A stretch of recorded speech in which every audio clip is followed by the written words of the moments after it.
Welcome to Taoist Secrets, The Great Awakening, a podcast by practicing disciples of Taoism at the Temple of Original Simplicity. This is episode 9. This podcast was recorded on December 14th, 2019, through video conferencing. Grandmaster Alex Anatole and his disciples discussed the decoding esoteric information from one era of a vastly different culture and language to a modern one. I remember thinking about this when this topic first came up. I was thinking that Chuang-Tzu in particular, he talks about the five colors or things like that, and those are terms that for the unschooled Western reader would be completely meaningless. Five colors, what does that mean? Or the five notes that are really significant to what he's discussing, but without the Chinese cultural background, it's meaningless. Well, it's like I went through the few books of the Chinese scholars. They actually in front of me, but again, it's like 4 or 5 of them, and I don't want to throw Chinese names because it doesn't mean anything. But for instance, like Posun Ling, Juju Lu. Again, it's the thing is again foreign names. They do not stick really in the ear of the foreigner if you don't know the language.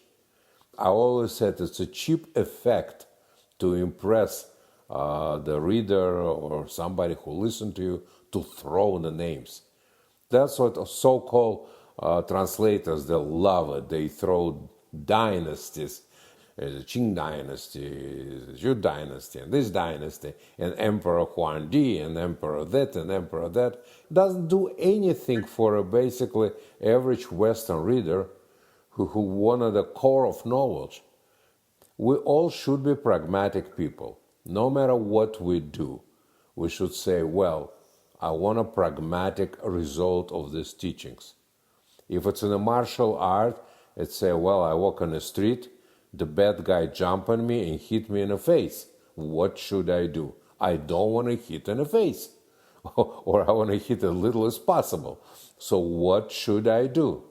Yeah, Mr. Instructor, Mr. Super Teacher, show me how to do it.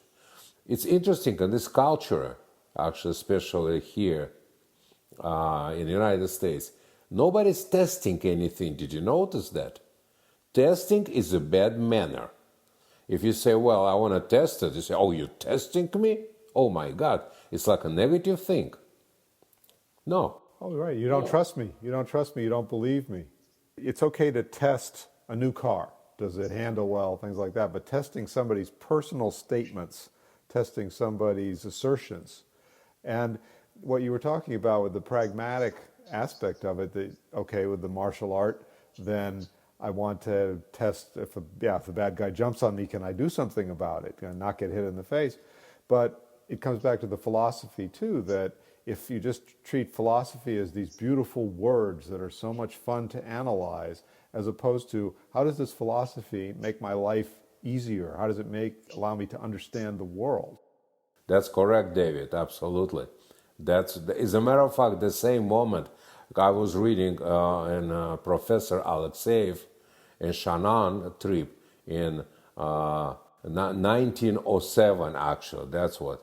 In 1907, he was exactly talking about the same phenomenon. He said people do not understand Chinese culture and Chinese history. And they look on a phenomenon through the eyes of the Western man. And that's why all those translations which comes, it's an absurd. Again, if we want to understand any teachings or anything, any instructions, it has to be absolutely pragmatic. In other words, whatever we learn, whatever we actually want to accept as a learning tool, we should tell ourselves, I have to use it in everyday life. It could be martial art, it could be life coaching. So actually life coaching, what is life coaching? That means people who won't understand direction, where to go, what's going on. Again, pragmatic aspect.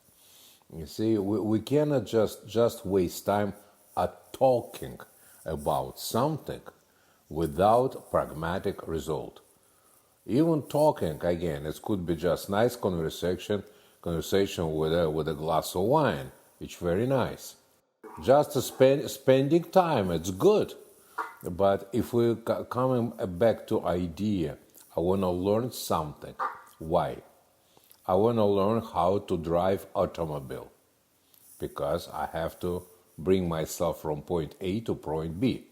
Pragmatic aspect again. I want to learn some kind of profession.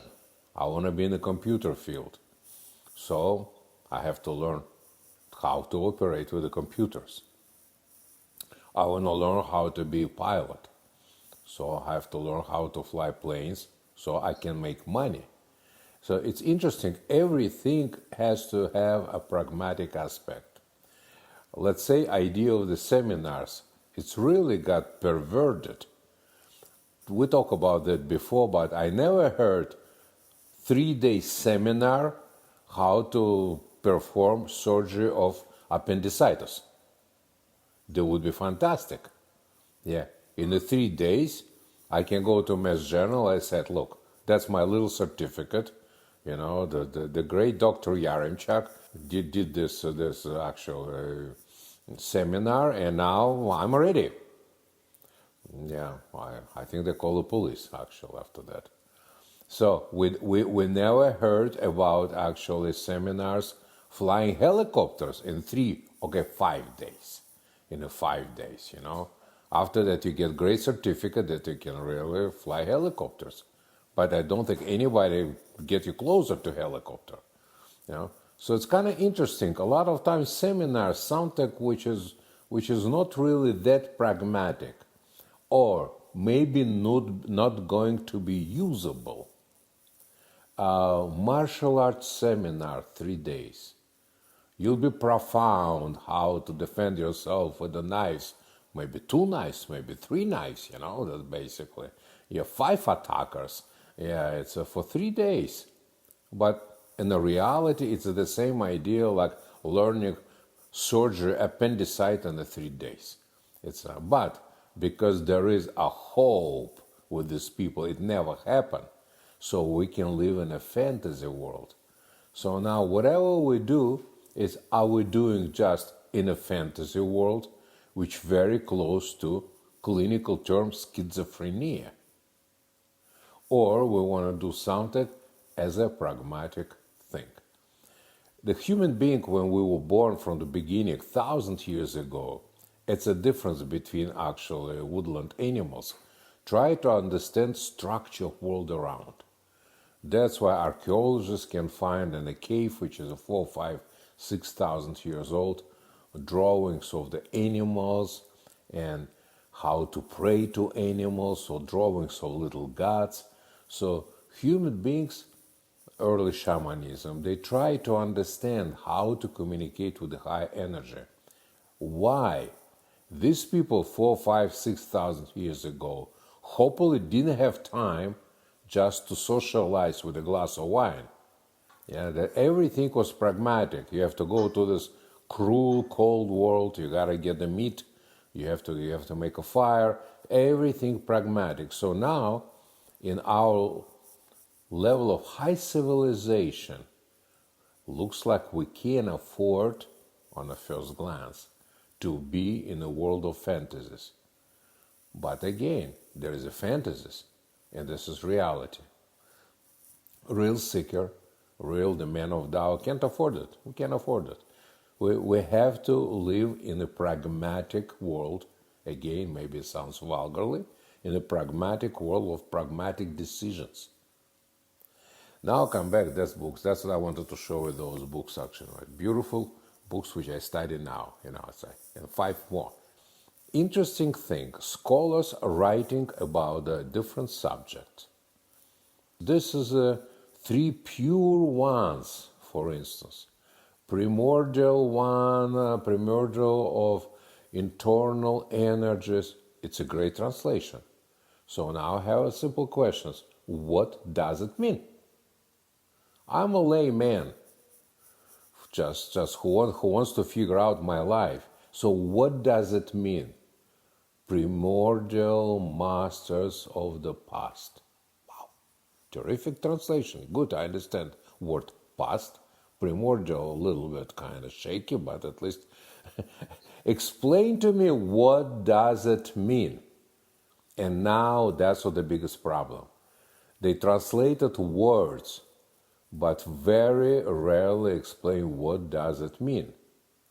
So it's in the book Fox and the Jewel, the great writer said, well, there is a religious institution of Inari. Yeah, but the religious exists, but there's no dogma. Wow.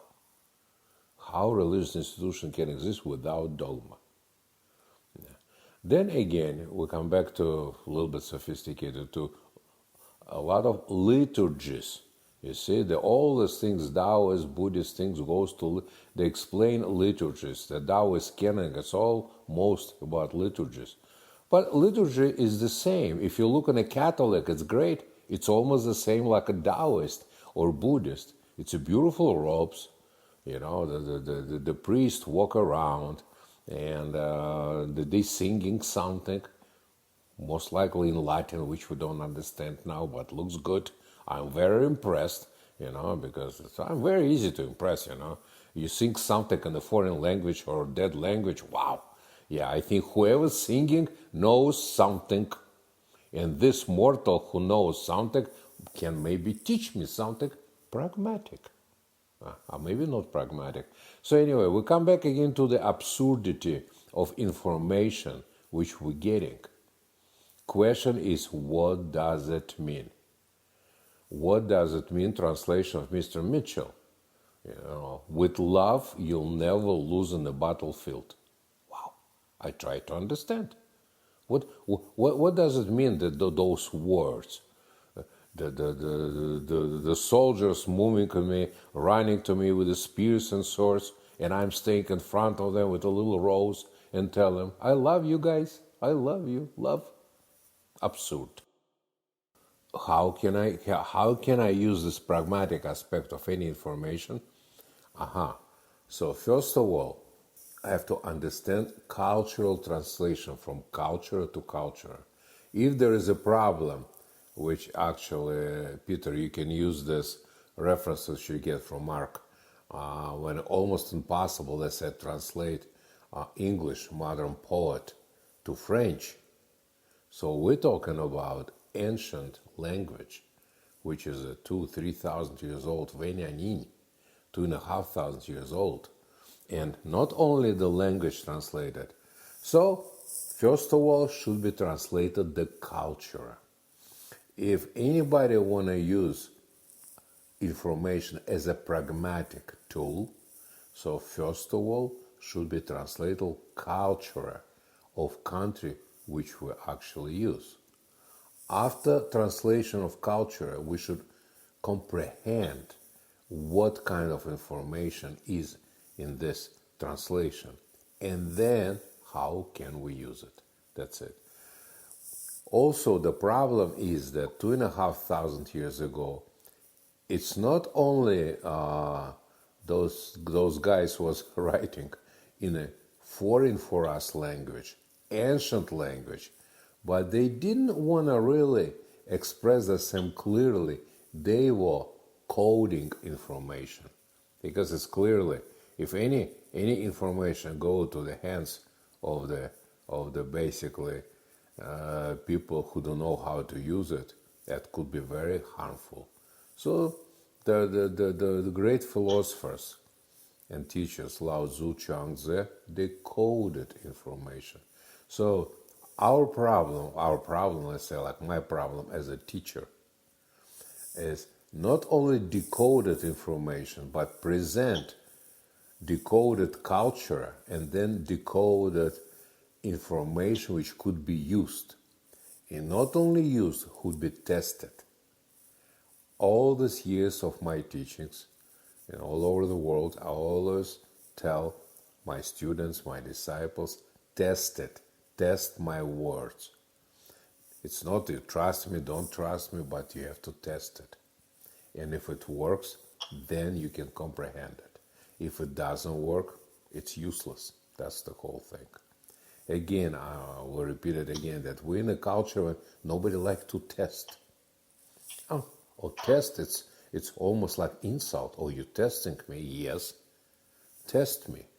Ask me questions, and not ask me questions. If it's a pragmatic martial art, let's see how it works, if it works. If there is a principles of life, let's use it and see how that works. So it's most important part decoding culture first of all, then decoding of those aspects of the culture which could be used. And let's understand why absurdity of translation so widely accepted. Very simple. With love, you'll never lose in the battlefield. Wow, sounds mysterious, sounds great. This means I don't have to be warrior in this life. I don't have to be, no. I can walk with a little rose, the fresh one or dying one, and say, I love you, I love you. That means I don't have to take a risk. I don't have to really stress myself. I don't have to really do much. So that's good. For lazy people and cowards, it's an absolutely great philosophy. They can use it in any way you want. It's very easy thing to say. Second thing, which again, Wu Wei translated, do nothing and everything will be done. Wow, what a great words for confused people. It breeds more confusion. Oh my God, the teacher, someone said, I don't have to do anything and everything will be done. Intellectuals chewing it for last 100 years. It's great. What a great tool, satisfactory tool, again, for lazy and basically people who don't want to do anything. It breeds more laziness and more, you can be incompetent. You could be whatever it is. On the reality, you do nothing, yes, nothing will be done. This is it. Yeah. If you do anything, that's it. Nothing will be done, as simple as it is. That's a simple syllogism. If you want to do something done, you have to do something. That's it. But what a great translation. Liu Tang, who translated it, actually, one of the best translators, and still on his footnote he said, no, it's not exactly what a real translation. It's non-interference. But I put it there because it kind of looks good, mysterious. I mean, it was cute, but not really acceptable. So again, we're coming back actually to the constructions which could be usable, clearly understand. And again, most important thing, culturally decoded. So now let's talk about decoded information. Please, Ricky. We spoke previously that in order to understand the sacred principles of Taoism through the Tao Te Ching, there has to be some level of understanding of Chinese culture. If we don't have any understanding of the history, the ancient history and culture of China, then the background of how we understand the sacred principles is affected. For instance, if we look through the Tao Te Ching through the lens of the Western civilization, basically Western civilization has a Judeo-Christian slant on all information. And we've seen translations, for instance, like Mitchell's translation, that says, with love you'll win on the battlefield. This obviously has a pacifist and Christian slant. It's seen through the lens of the Western civilization and Western culture, as opposed to understanding Chinese culture, where the warring states happened for thousands of years. They were in constant conflict between different factions and states and warlords in China. So to say that you can win on the battlefield with love doesn't make sense culturally or historically at all in the Chinese culture. It doesn't make much sense in the Western cultural sense either, that even though we were theoretically talking about a couple of thousand years of Christian-influenced culture, that there was a great deal of warring going on anyway. It was just overlaid with a thick veneer of hypocrisy that we were all doing this for the best of reasons. What David said before, what you said, David, was really very profound. That the people who try to understand translations or reading the books, intellectuals, whatever, they don't know the deep knowledge, or not even deep, any knowledge, even shallow knowledge of Chinese culture. And wherever they read, they look through the angle of understanding the Christian culture or Christian background or Western background, let's put it this way. So they don't look through the eyes of the Chinese person, they look through their own eye. And that's why translation always totally bent over of the reality. They look through their own eyes, own set of values, through their own ideas of the picture of the world, and that's what basically Kiss of Death. Which is exactly where we win with love on the battlefield comes from. So that brings us back to that point, that they couldn't step out of their own cultural matrix to say, how did the people who wrote this view the world? What was important to them? What did things mean to them? What was going on at that time? What were the cultural symbols? And they left it at, well, I'm going to interpret this through the lens that I already know. Part of the culture is also the major religions that were active at that time. And we spoke about that in the Holy Fox book. We spoke that Buddhism and Taoism and Confucianism was active at that time. And all of those three religions had an effect on the principles and the writings of Lao Tzu and Chuang-Tzu. The analogies that they use, the parables that they use, all mirrored these three religions in Chinese culture. And without some kind of understanding of Chinese culture, then the principles could be perverted. In the Fox book, we said, with a simple and primitive understanding of Chinese culture, you'll get a simple and primitive understanding of the sacred teachings of Taoism. So you really need to understand the history and religious background of the country at the time. And it's why Master Anatole basically denoted the whole first volume of the Fox book to the history of China at the time. Because without that historical background, it would be very hard to understand why the celestial foxes first came to China and originated there. Yep. Well, Lin Yu Tang's translation, if you go through the whole book, when he talks in his prolegomena, that he's talking about the other philosophers who were well known at the time that Chuang-Tzu was writing, and saying, well, Chuang-Tzu may be making fun of some of these people, but unless you understand who they were and what it was they were propounding, that you won't understand anything about what he's saying or why he was saying it was wrong. It's another thing what we shouldn't forget, that the great Lao Tzu, Chuang-Tzu, Confucius, Mo-Tzu, they were writing their teachings for Chinese people, and Chinese people is wrong, for Chinese intellectuals and clergy. Chinese people were illiterate, really, and they really didn't care about the teachings anyway. All they would care about, they get a little pile of rice, and that's about it. So the whole teachings was done again for a culture, Chinese culture. Believe me, they didn't think that time about Western civilization and about translation to the West and etc. No. This is probably one of the most important things when all so-called translators missing. It was written for Chinese, by Chinese intellectuals, for Chinese intellectuals. So if we want to get any fragments of core of the teachings, it's really hard work.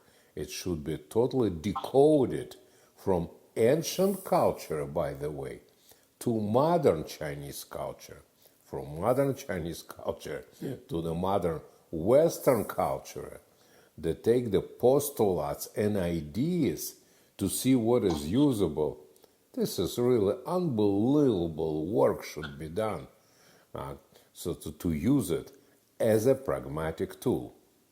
This comes back to the whole question of the difficulty of translating cultures, and now we're talking about a two-step translation, that you're going from ancient Chinese to modern Western concepts.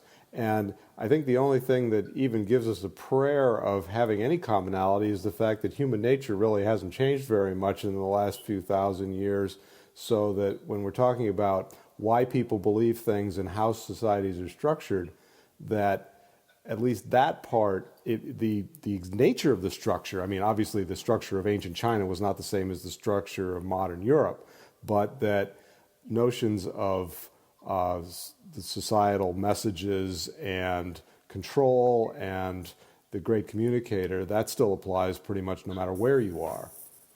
Yes, you're absolutely correct.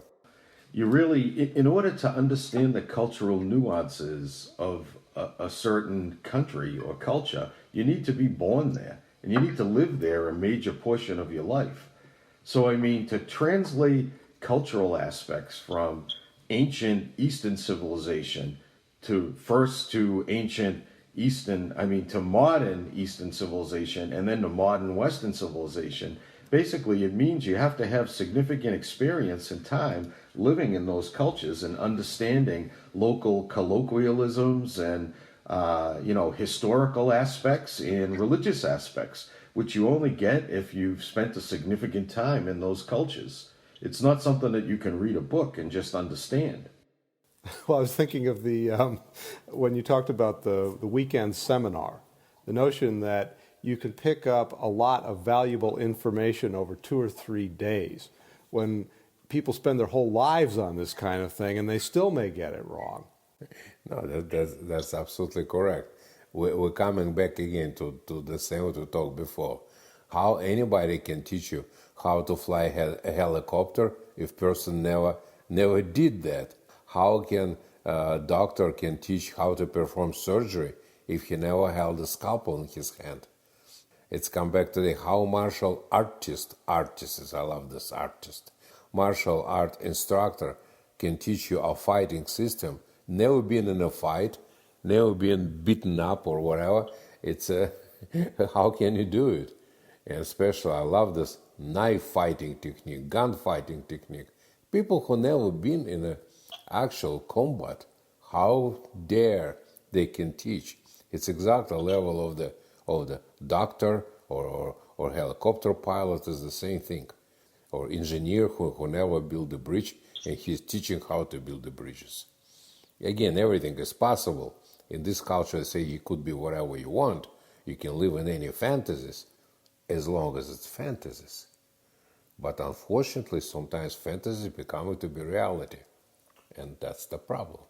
It is interesting in those real-time aspects, like flying a plane, for instance, or driving a car, or doing surgery. There has to be a certain amount of practical time spent with those. For instance, Dave had his pilot's license when he was younger. And there is a certain amount of hours you have to spend in the plane flying with a certified instructor before you're able to fly. What is that, Dave? It's like 100 hours? No, it's less than that. Legally, you're required to have about 40 hours of instruction, but in practice, most people need more like 60 or 70 before they're ready to go get a license. And even at that, it just means you have the basic skills that you can take the plane off, you can land the plane, you can navigate somewhat, but it doesn't mean that you're competent to handle serious emergencies.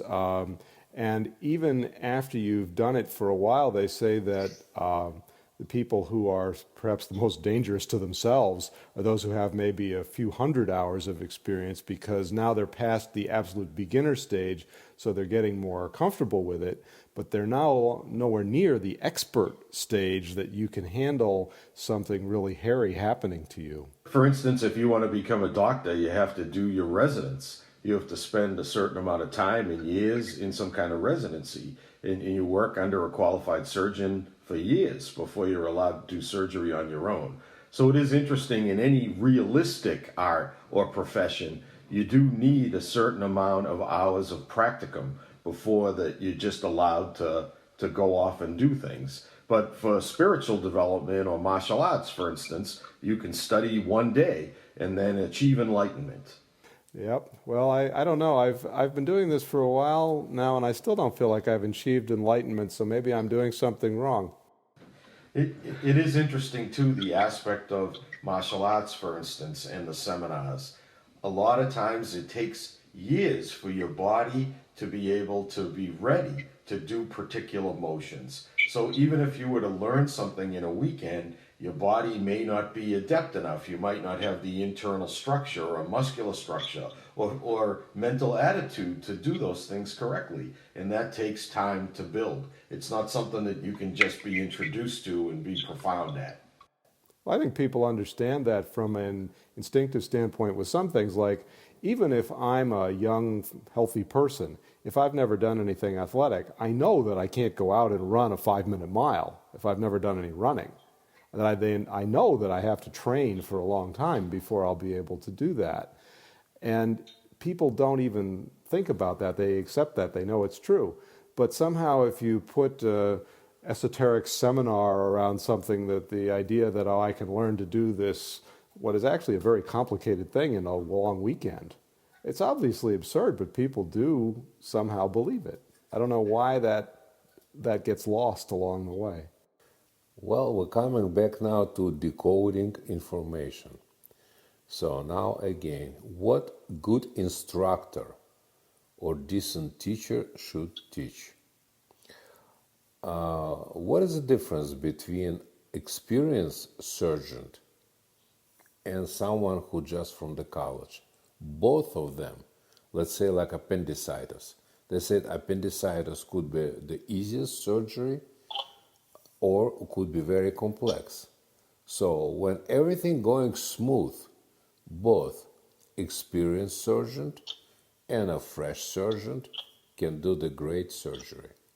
Now when during the surgery something is going on wrong, oh, that's the big difference now. Now experienced doctor will do something, will change something, will create something, because now experience of 20, 30 years old of experience comes in full force, and he'll save the patient, where actually the new surgeon will get panic, get lost, and he'll lose the patient. So now again, in a moment of stress, that's what's gonna happen. And a good teacher always have to teach students, not when everything is hunky-dory, but now when stress is coming. That's the whole thing. Stress of life, when person losing the job, or doesn't know what to do, or getting through divorce, for instance, and losing the wife, ex-wife, and the children, etc., etc. They think they're losing it, but in reality, they're turning just a new page in their life. That's about it. But again, someone experienced teacher who experienced already the hard life should teach. Not some kind of guy who is a finished Princeton or Harvard and becoming to be the life coach. Everything is great, and just theoretically teaching how hard life could be. No, it again doesn't work. Again, only someone who was in a combat martial art can teach the martial art. Only life coach, if you talk about life coach, somebody who experienced the horror of life, the fear of life, who understand himself actually how difficult situations could be in a stressful time. That's the people who can teach actually. And that's what's happened. As long as life is good and everything is good and theoretically more or less okay, that's no problem. But again, come back to analogy of surgery. When surgery getting wrong, then we come back again. You're in the hand of the good doctor, or in the hand of some kind of who just get out from college and it's his second surgery. Oh, that's the big difference. It reminds me of the Greek philosopher who, I know I'm paraphrasing, who said that I feel sorry for those who haven't gone through any hardships or difficulty in their lives because they're being basically deprived of the test. They're not being put to the test because they've had such an easy life and they haven't had the benefit of this difficulties in their life. Yeah, it was a Plato, yeah, that's correct.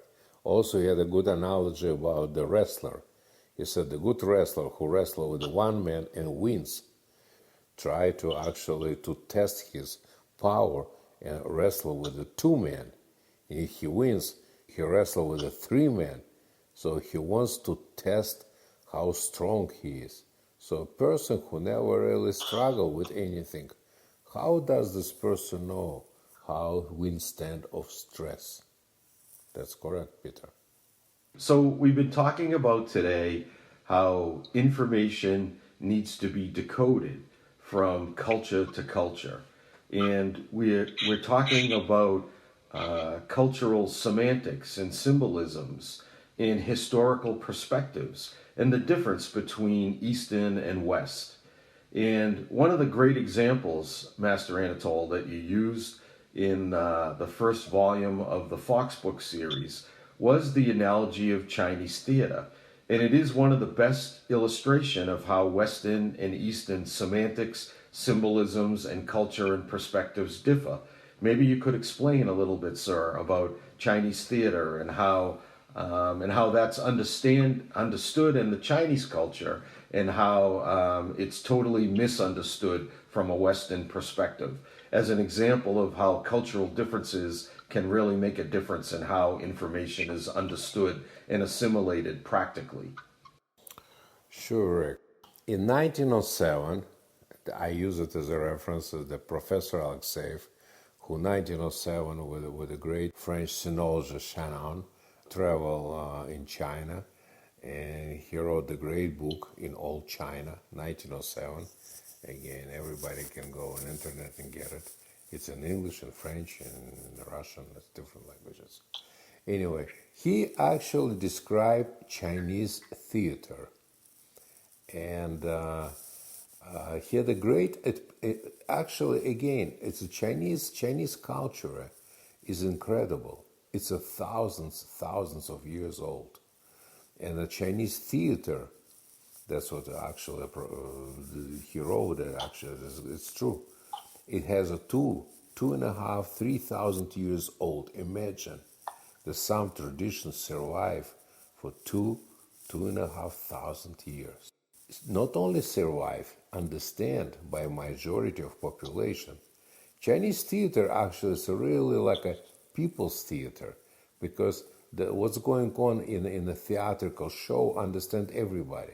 They understand sophisticated clergy and aristocracy, and understand simple people too. So he described Chinese theater, 1907. It's a chair, one or two chairs, and a table. That's it. It's all decoration. It's two people. Actually, it could be two men or man and a woman. And man actor could play a man or a woman, and a woman can play actually the man. So a lot of symbolism, symbolic, semantic things, which absolutely for us is let's call Chinese grammar. It's really beyond our understanding. And he said that the music is with the high-pitched voices, and the actor jumps on a table. And then what's interesting, that all Chinese people who watch it, interesting he described it, he said in front of this actual table and two chairs in front of the stage, called so kind of simple stage, was a few chairs when fathers of the city or very rich people sit. And beyond them, he said, was a sea of people, hundreds and hundreds of people, whoever could watch the stage, those actors. So actors and actresses, it was few hundreds of people. What was interesting, they all understood semantic and symbols of the movement and motion. High speech singing kinda. which he said for European would be just a cacophony of sounds. Chinese actor could jump on a table and represent he's in a castle. Then the hand would move somehow, and emotional fingers would show, oh, that's they under attack. And then actually the second hand show this fight is going on. And then he would jump actually on a chair. From chair he would jump on a piece of earth and move left. That means hero is dead. And everybody was crying. Or then said, no, hero won. He went on the right. And everybody was clapping, kind of say, oh. So anyway, reaction of this, all these hundreds of Chinese people in 1907 perfectly understood symbolics, actually, the semantic of motions, of the singing, of the movement of chairs, movement on the table, and moves of the actors, which is for a Western person would be totally impossible.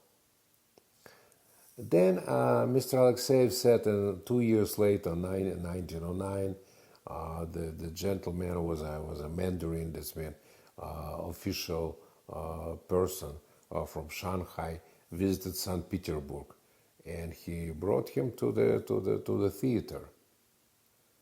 That was Western theater was so foreign for him that in 15 minutes he said he was so anxious. His face got white and he didn't know what to do. And basically he couldn't wait when first act was over and just run away basically from theater. That was so hard for Chinese intellectual to accept and understand the Western opera. So anyway, we're talking about from both cultures. It's practically impossible to understand semantic, to understand the symbolic language of the theater. So now we'll go further. This is theater.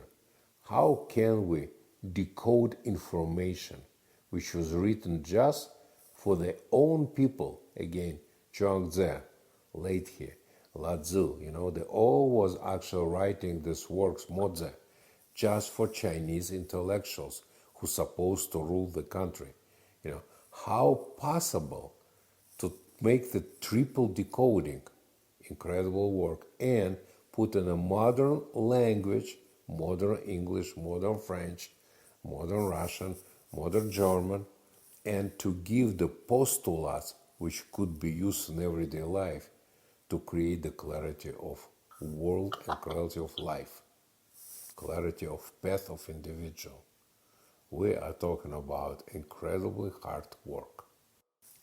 Please, David, what do you think about that? No, I agree completely. I was thinking about an analogy that today, if we're Western people and who speak English, we could go to see a Shakespeare play, and if it was delivered in the original language, and it still sounds a lot like English, we understand most of the words, but there's a lot of social context around that, and certainly a lot of meanings of words that have also changed that can be quite confusing to even somebody who's trying to read it in more or less the same language about 400 years later. And now we're talking about a common cultural heritage, even if it's not identical societies, versus something from halfway around the world with completely different assumptions. According to linguists, every language is constantly changing. So every culture, every 1,000 years, from the beginning of that 1,000-year period to the end of it, if two people were to meet and speak to one another, they would have difficulty in communicating with one another because the language changes so much within that 1,000-year period. So this was written 2,000 years ago. So there's that other obstacle in the transferring of the information. Yeah, that's correct, because meaning of the word changed even for the last 40, 50 years. It has a total different meaning. And we can watch the movies in the 50s, and a person say, oh, I met Robert. He was such a gay guy. If you say now, I met Robert, he is such a gay guy, It could be different connotation, for instance. If you look back at just 100 years ago or so, when they started recording voices and film, the people back then, even though they were Americans, they still spoke very differently from the way we do now. They may have affected themselves because they were being recorded, but still they sound very differently than we do in modern day America. And even watching a modern day British comedy on TV for Americans, often I need subtitles to understand what they're saying, and very frequently I miss the reference that they're making in modern times. And this is another country that speaks English, but because we don't live in that country, we don't have the nuances to what they're alluding to. Yeah, that's correct. Grandmaster Anatole has been called the translator of cultures because of his ability to represent the sacred principles of Tao and his understanding of ancient Chinese culture through his training and his master to the principles of the West and the idea of practicality and practical application in this society and structure itself. Grandmaster Anatole has written 6 different books on this topic to try and show the practical application of this ancient system and its wisdom and how it's applicable in modern Western society. And that's really the jewel of the sacred principles, is that if someone is adept at translating the cultures and understanding the symbolism and semantics cross-culturally, the sacred principles do apply in other cultures. But without that historical background and understanding and semantics and education, it would be impossible to apply them realistically.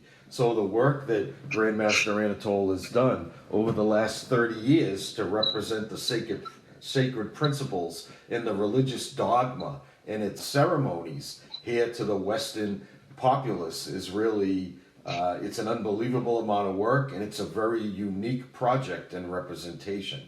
Well, thank you, Richard. I was very lucky. So I spent practically 20 years of my life with my Chinese teacher, who also suffered because he moved from one culture to another. He came to Russia, and he never really learned Russian language well, but at least every day I was basically with him. We lived in the same building, so that's why he kind of adopted me from childhood. And somehow, the most important thing, he did teach me history of China and the culture of China.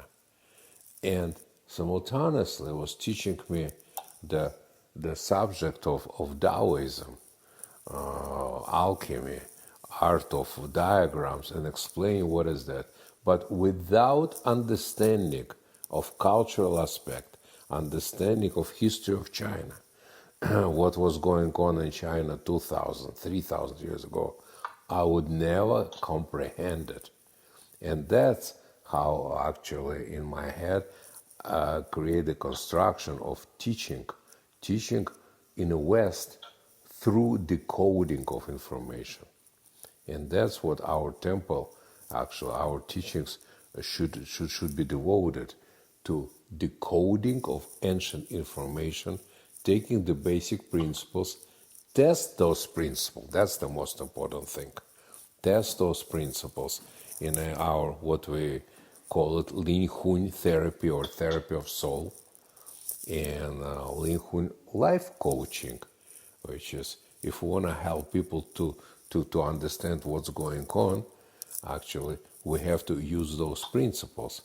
And it's all come back to decoding culture and decoding of principles and ideas of the teachings. The Europeans, they did the same thing in that they had their own special language that they used to communicate, to exclude themselves from the common people. They used Latin. They used Latin in the church, and they used Latin amongst the nobility and their legal documents, so that the commoners were left in the dark in many ways, and they were also illiterate. This is in the Middle Ages. So they used this form of communication to set themselves apart. And much of what they wrote and what they spoke of was for one another, not for the masses of people. So this idea of having this information, this power, knowledge is information, and it shouldn't be shared, seemed to be used as well by the Europeans in the Middle Ages. Well, you're touching now, Peter, it's another very interesting and hidden aspect of our life. It's a caste system. Caste system was always existed for thousands of years. It was, let's call it caste. It's like Indian part, like they have a caste of Brahmins, caste of basically aristocracy. Then it was going over the caste of merchants, warriors, and then a caste of untouchables. So we don't want to talk about that. We politically correct now people.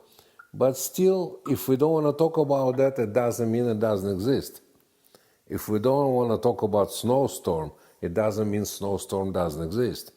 Yeah, if we don't like horrendous rain, which we have in Boston once in a while, it does. We don't like it, but it doesn't mean it doesn't exist. So the same like a caste system, it exists. Of course, let's accept it. There is a people. First of all, nobody is equal. It's a great word. Everybody born equal. Yeah, everybody's getting naked from womb of the mother, but that's about it. Then getting difference. People absolutely different. It's a different background again. Someone born in a family of the wealthy people, and they already have education, different education. They speak different language, and they basically have different background. Some people born in a poor background, and they cannot speak language. They don't educate it, and they have absolutely different future. So it will be great hypocrisy. We can say actually that we can say that equality is a very kind of shaky principle anyway. If you read Bernard Shaw, My Fair Lady, it's kind of interesting. The Dr. Higgins, of course, it's a show, but it's very interesting thing. He is talking to his friend, and he said, "Look at this woman." He said, "Look how she speaks." Actually, that was a potential Eloisa. He said, "This language which she speaks will keep you in the gutter for the rest of your life." And that was all the show of Pygmalion. Well, it's a little bit show, of course. For 6 months, he teach her language. So she began to be Eloisa, beginning to speak from the gutter language, the simple Cockney language, to the good language. And she already can get better job.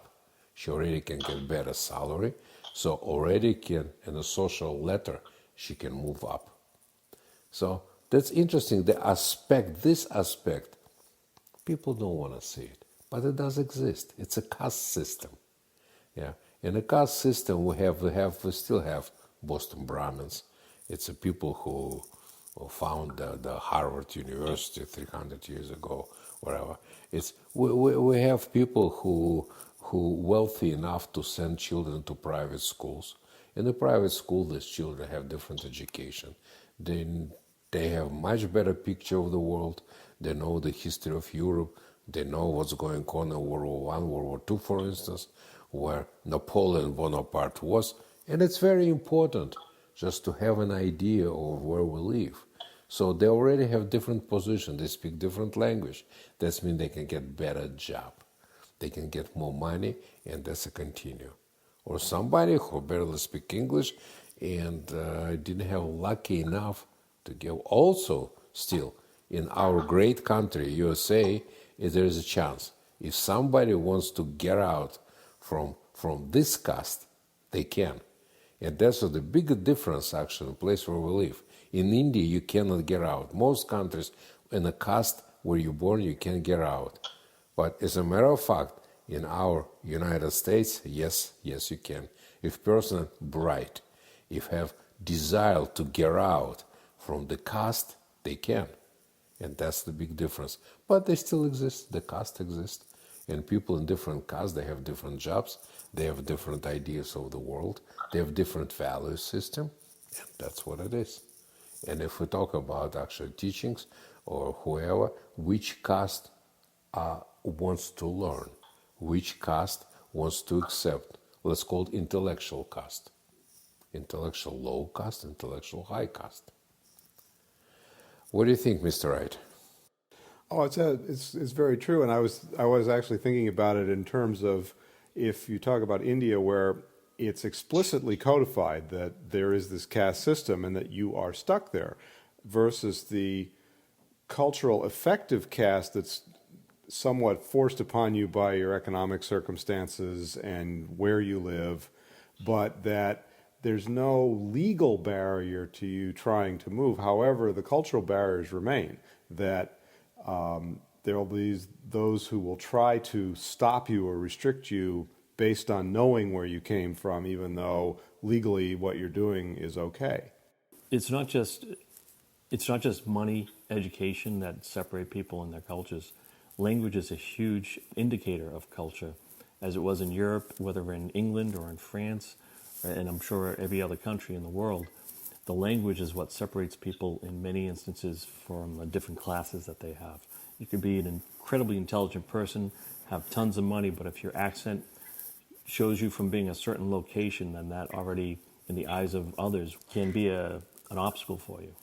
Even in ancient China, it was a caste system, and it did, because it was a meritocracy, and the administration of the country was based on a series of exams. A person could jump their caste and become a literati, or basically part of that elite intellectual caste. Many times a village could put a talented student up. They would get money together to support him so that he could take the exams and become a mandarin or an administrator as an illiterati. And then he would take care of that same village that financed him through the taking of the exams. As Grandmaster Anatole stated, most of the philosophical literature in China was written for this elite literati class. Most of the peasants were, they couldn't read or write. All of the philosophical literature and, sacred teachings was done specifically for this class of literati.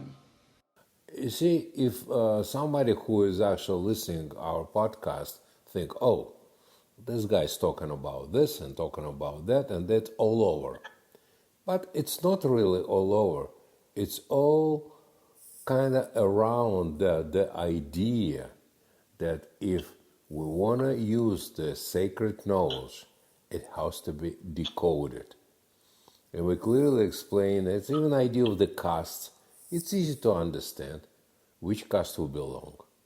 If I want to jump from one caste to another, I have to do some work. I have to work on my language. I have to work on my actual education. I have to read more about the history, about the philosophy. So I have to bring myself to a certain level.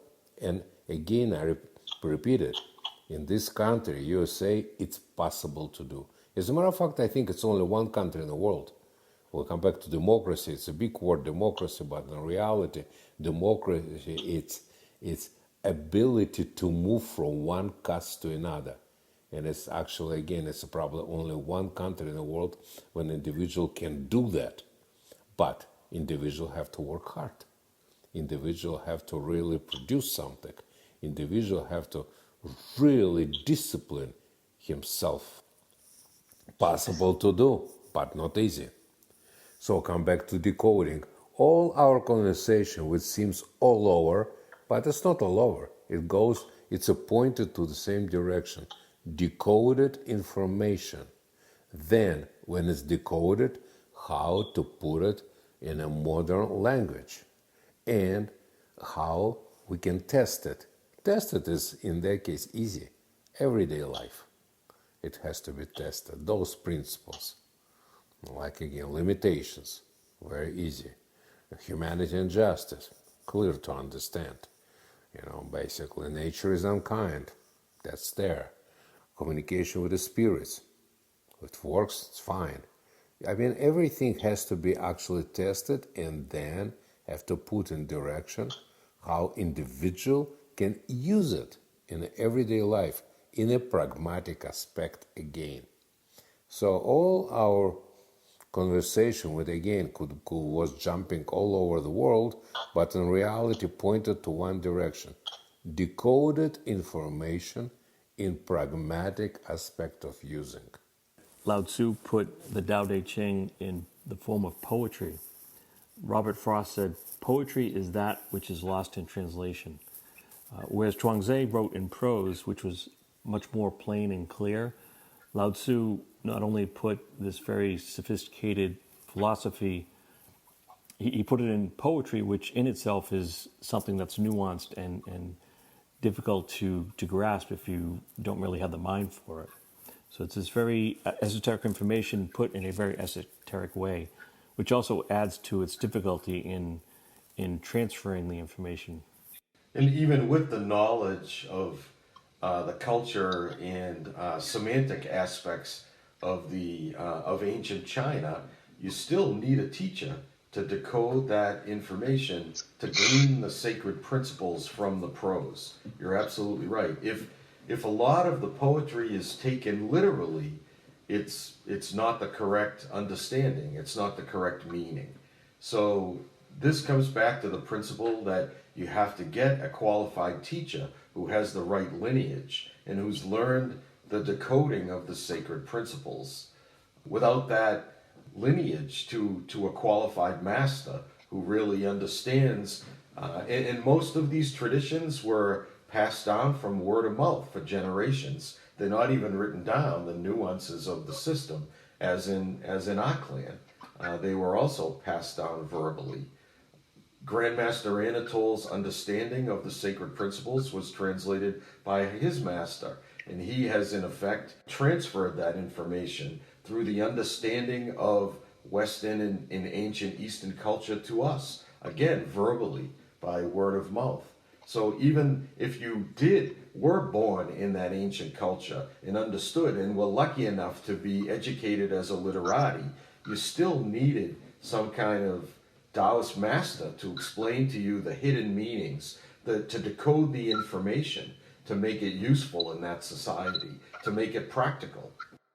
I think the hidden meanings is the key phrase there. That one thing about Taoism is that although it's very practical, it's also, in a sense, subversive to the established order of the society, and it really wouldn't be safe in many cases to have it be easily understood, because that would allow the power structure to say, we got to get rid of this because this is subversive and it will undermine us. Yeah, I just want to remind you guys, you remember when 1995, lay superior from Shanghai arrived to bless our temple. You remember we used to bring all the press here, there was lots of people. And after that ceremony, we went to the restaurant, Chinese restaurant, and the lay superior spoke English, actually, not a bad English, actually. And we were talking about that I brought up this decoding of information, because before ceremony I asked him don't use many Chinese names, because again people, especially press, they don't know that. And he said, no, I will not. And if you remember, he in the 15 minutes, he started to throw Chinese names, and then again it's Chinese years and different things, and press was staying, everybody was staying here, really didn't understand what's going on. Next 40 minutes was really kind of boring. But anyway, we were sitting here, and if you remember, in the end he said he took the empty glass, and he said, the problem is that you Western people, you think like that. And he turned guys the glass upside down. That's the way you think. Then he took the glass and put it in the right way. He said, and we Chinese think that way. That was a great, actually, illustration of how two different cultures think and how two different cultures accept information. And that's why decoding is such as an important issue. If wherever we want to understand anything, from martial art to philosophical system, to alchemy, Chinese alchemy, to art of the diagrams, praying ceremonies, it absolutely should be decoded to the Western eye and a Western ear. That's what I'm trying to say. Today, in the modern cybersecurity world, most of the world's data is encoded for a security aspect. So your credit card information, your medical information, isn't open to for people to have access to that information. And without the encoding on the other end, the information is useless. So information can be encoded, but without the corresponding decoding of that information, it's basically useless. It's hidden. So the same principle applies with the ancient Chinese symbolism and the sacred teachings of Taoism. The information was encoded by the great spirit Lao Tzu, and the institution of qualified Taoist masters in China would decode this information for the student and populace. And if you don't have the right education to decode that information, it's basically hidden and useless. As a matter of fact, it might even say the exact opposite of what you're supposed to do. So it is interesting, without that key to decode the information, it's basically useless. That's correct, Richard. But again, from the beginning, why information? Actually, from most philosophical systems, most philosophers, they did coded information. The same like the Seneca philosophers, Plato, actually, Hegel was really famous by that, and because everybody, all of this actually great people were scared that information gonna get to the hands of arrogant and ignorant people, and they can use pieces of this information, turn it around, and use it for manipulation. So that was the biggest reason, actually, for when most teachers for thousands of years coded information. They were afraid it's gonna get in the wrong hands, will be totally distorted, totally bent over, and used it as a tool of manipulation. So that's clearly understand too. This is not difficult to understand. And as long as we understand it, we have to be very careful with decoding information also. So whoever will read our books or join in our teachings institution, we really have to be very careful with that, how those people will accept information and how they're going to use it. In other words, idea of encoding and decoding information, that's very useful, because the fear, if we can get to some kind of arrogant, ignorant human being, could be used in a totally wrong way, could be used just for manipulation, but not for actually helping another human being to survive. Yes, sir. We touched a lot of different things, but again, it was like basically, it's like in a diagram, like a Chinese diagram. It was like a snake which basically catching the tail. In the end, it's still the same idea. It's very important part goes to the core. It has to be useful, has to be pragmatic, and if we're talking about ancient culture, absolutely should be understandable with the cultural aspect. That was so hard to deal with Chinese people anyway. It's like a learning foreign language. Let's say I'm an immigrant and I learn a little bit English. So there is a survival English kinda, where I can say, well, where is the bathroom? How I can get to to Manhattan, now. Which way I'll take this is it. That's my driver license, if cops gonna come, whatever.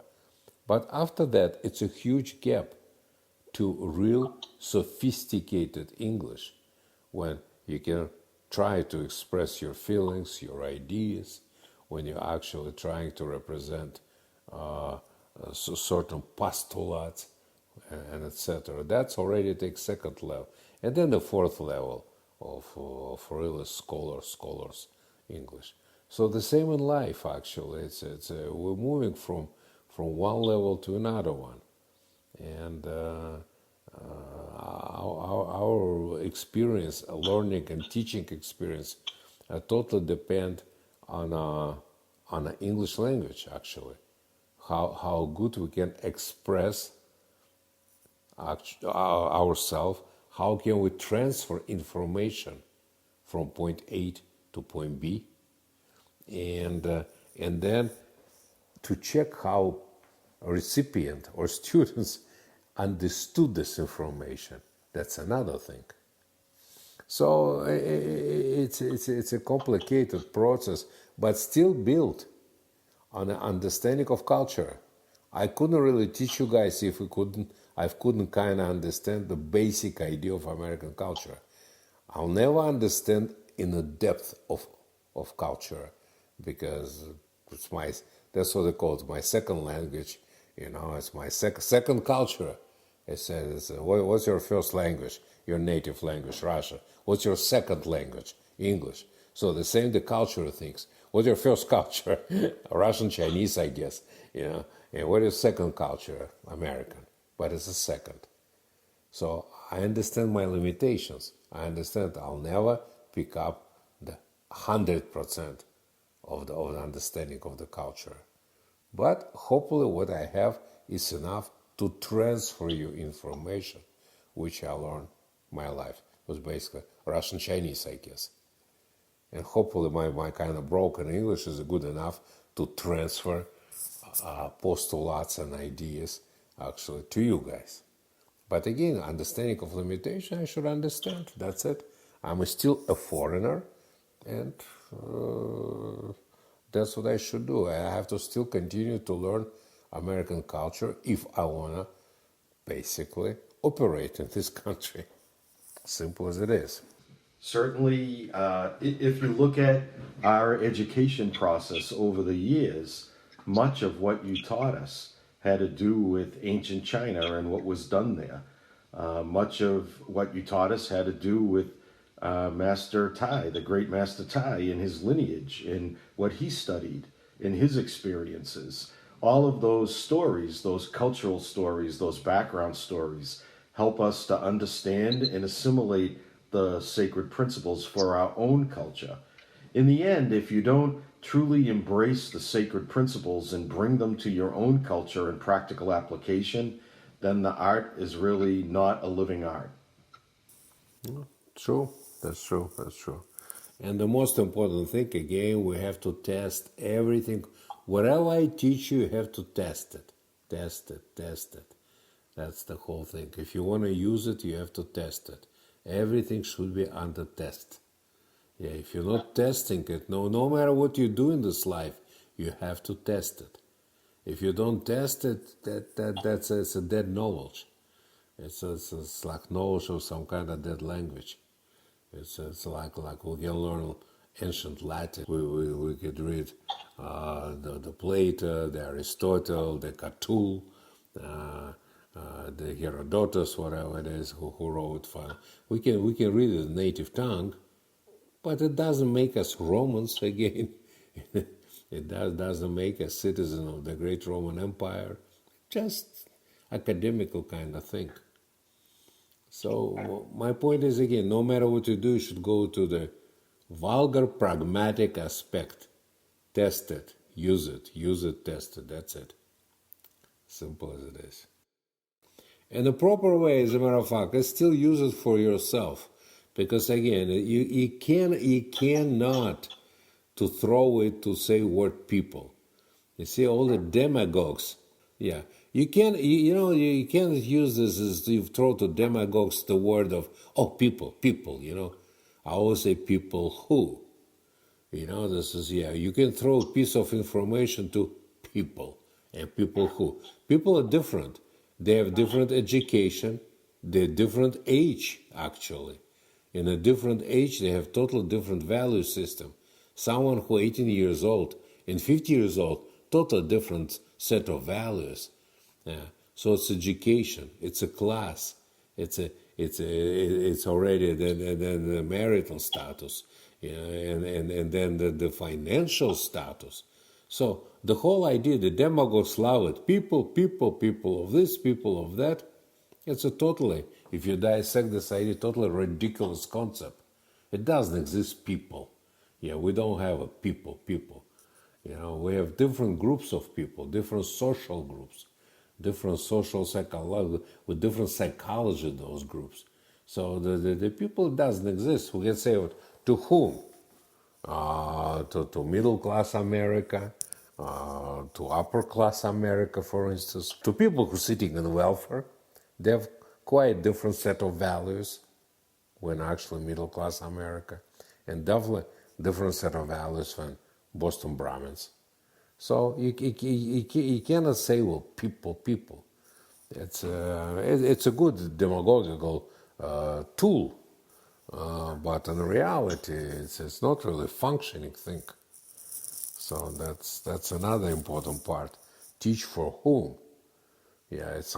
It's a middle upper class America beautifully studied karate for decades because it made them feel good, made them feel powerful, made them feel they're on top, they physically conquer the world. They can really control any attacker. But on the back of their mind, it's never attacker. Nobody gonna attack them. So I can play things with the 3 black belts, jumping around, swinging nunchucks in the air, and thinking I'm Mr. Bruce Lee or whatever the hell it is. It's basically it's the same idea. It comes, the girl leaving the club and say, I take care of myself. Also question, how you take care of yourself? Because I take care because nothing is going to happen. And most times, thanks God, nothing happen. But what if God forbid something happen? And that's the whole thing. You come back to idea of you want to live in peace, prepare for war. And you don't know when war is going. Hopefully war will never happen, thanks God. But what if it's happened? Not even if is a legal question. It's going to happen. So what are you going to do about it? We had said in the Holy Fox book that adaptation is a spiritual value. And really, Grandmaster, what you've done is adapted the sacred ancient teachings of Taoism to modern society. So that adaptation is what allows it to be practical and useful in modern society. You're absolutely right. I mean, I've studied here for over 30 years with you as your disciple, and I think the first class I ever attended, the first philosophical class, we spoke about practical application, and that every single ancient principle needs to be tested in the here and now in practical application.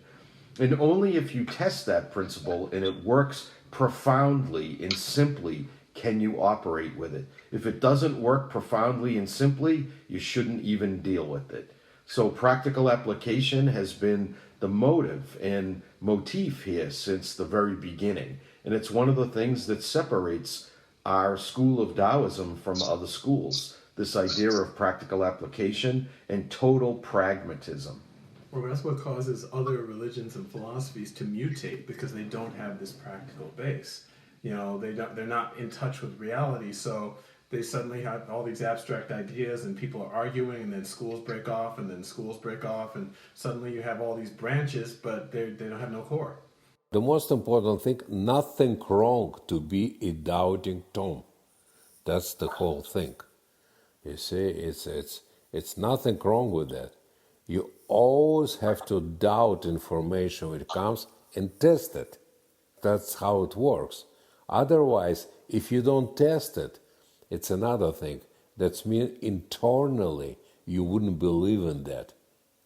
You see, the whole thing is, again, you can lie yourself a little bit for a while, but deep inside, you know, you didn't test it. You have no idea how it works. Only after testing, then you can believe it works. So it's a very important psychological nuance. When testing, then you believe, then you can use it. You're not testing it, you can fool yourself for a while. You can say it's great, it works. Maybe you can lie to yourself to an extent you think it's definitely going to work because it's never been tested. But the idea is, again, it could be useless information or useless skill, which you never tested it. What's good about that? It's, again, come back to aspect of, I call, schizophrenia. When you think you're something what you're not, and you believe so much with that, that's come back to the aspect, another schizo ideology. When you're beginning to think you're really something without testing. It's come back to my analogy all the time.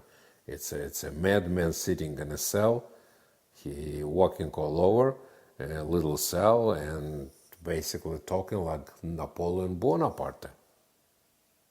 In his mind, he's moving forces, go to Waterloo, and etc. But in reality, sitting in a cell. The practical application will internally prove to you that you can operate with these principles and use them somehow in your life.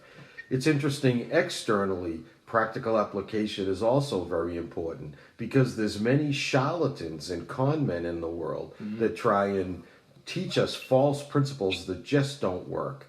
And I think a lot of times people, they take it very personal when you ask them to prove their skill, if you're a doubting Tom. And many times they get so angry because they really can't prove it. They are charlatans, or they are con men, or they are basically full of crap. I mean, what they have is not the real system. What they have doesn't work in practical application.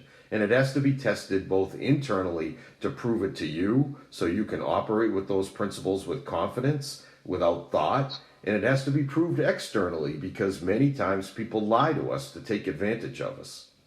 You know, there's another aspect to testing as well. It not just filters out bad information, but it allows us to be open-minded to new information because we're going to test whatever comes to us. And if something does work, we can be open to it. Yeah, absolutely right, Sam. Correct. Absolutely correct, yeah. Because if you don't believe in some piece of information, your mind blocks for anything else. That's it. Or again, we live in a very high civilized society. Everything is structured. Everything is protected. Everything is more or less secured. Well, unless accidents happen. In this world of basically security, people can create fantasies. Charlatans use it to manipulate those gullible creatures and take their money. That's it. Give them hope. Hope, hope, hope, hope. Dirty word, hope. And it can continue forever and ever because society is still very rich and can afford to play those games. That's the whole thing. But Mr. Trump is right. Well, finally, it's just basically, it's a balloon. It's poof. One day it will be poof. That's it. Yeah, it's a bubble. And a bubble can go bigger, bigger, bigger, bigger. And finally, bubble will burst. And when bubble bursts, then reality stays. And who ready for reality, they've conquered it. And if whoever not ready will perish, as simple as it is. Yeah, this bubble is a very interesting thing. It's now in a bubble for decades. It's a second, third generation people in a bubble who have no idea how to live in the real world. And the real world becomes a bubble. It's a greenhouse. Of course, it's a real world inside greenhouse. Greenhouse, fantastic actually analogy, because the plant is flourishing there. Everything is good. What? It's a temperature controlled. and somebody's feeding those plants. It's beautiful. That's a reality for a plant. But it's a greenhouse. But a storm will come and break the windows. And now cold wind and snow will get in greenhouse. What's going to happen with them? They die. Maybe you can explain a little bit about Master Tai and how you explained to me how he basically predicted the fall of the Soviet Union and why. Basically, this idea of reality not going with principles in society at the time, and this is a state that can't last if the reflections of the government don't go with reality. Well, the great Master Tai, who for years said, well, empire, he meant Soviet empire will fail. That's what he said. We have to prepare ourselves to live in a free world. And that time, of course, I couldn't say anything. I did love and respect my Master Tai. But I thought it is, at least, let's say softly, it's a slight exaggeration. If you remember Rick Way in Austin, he was still alive in 1984, 83, and we talk, and everybody, as you staying here, you ask me what Master Tai said. I said, well, he said kind of the same thing. That very soon, Soviet Empire will fail, and we can see each other. I hope you remember this, Rick. I do remember this conversation. At that time, the Soviet Union was, one of the major world powers, and it seemed like a ludicrous prediction. But the thing is, again, that's what, because I grew up with predictions all my life, and I thought my old man, my old teacher is a little bit exaggerating, but he was a sage, he knew it. But his idea was, he said, well, this is the reality, for instance, and this is artificial structure. And when actually artificial structure moves in one direction, and reality is still there, so bridge between reality and artificial kind of illusionary structure it's like a bridge, getting thinner, thinner, and thinner. And finally the bridge will be broken. And then reality will take over. And artificial reality will fail. And that's what's happening. I mean, you can live in a fantasy world in a greenhouse for a while, but reality, objective reality, it's still objective reality. Not subjective when you want to see or someone else want to see reality. I want to see reality. I don't want to see, for instance, reality as a snowstorm. I don't want to see 4 or 5 months of the cold winter. I'd like to see some kind of California weather all over the world. Beautiful, sunny. Yeah, but reality is, if we live in the state of Massachusetts, it's going to be snowstorms. It will be 5 or maybe even 6 months of terrible weather. The snow will be falling by 12 inches, 14 inches, and the branches of tree will be broken, and it will be cold. So I can't really walk in my shorts, in December, January when it's really cold. So that's reality. No matter what, it is a reality. And when my fantasies create something else, bridge getting thinner, thinner, thinner. That's what actually Trump was talking about, the bubble. The bubble getting bigger, bigger, bigger. That's mean greenhouse getting bigger, bigger, bigger, and walls beginning to be thinner, thinner, thinner. And finally, the same with Soviet Union. It was the same bubble. But reality still dictated the rules of reality. Bubble was getting thinner, thinner, thinner. Bridge was getting thin. Finally, boom! That's it. And the structure changed. Now it's Russia, capitalist country. It's come back to the raw capitalism.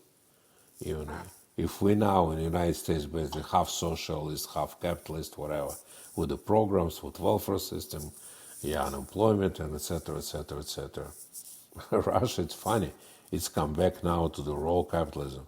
No welfare, no programs. You work, you don't work, you don't eat. That's it. It's interesting. It's a 180-degree twist after that. Because again, bridge was broken and come back to reality, to human nature. This means you have to do something. You cannot get anything for free. No free ride. And that's what socialism about. For majority of people, kind of free ride. They didn't give them much.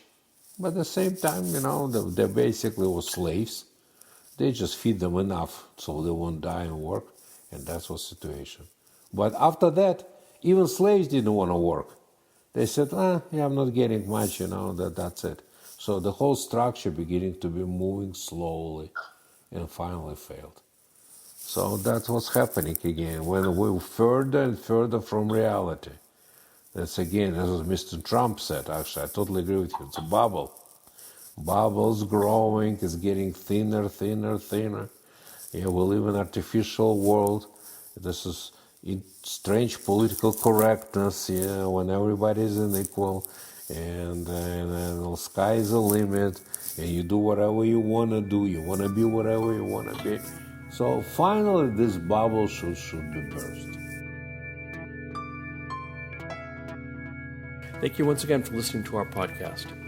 Please join us for our next episode when we discuss Chuang Tzu's parable of the useless tree.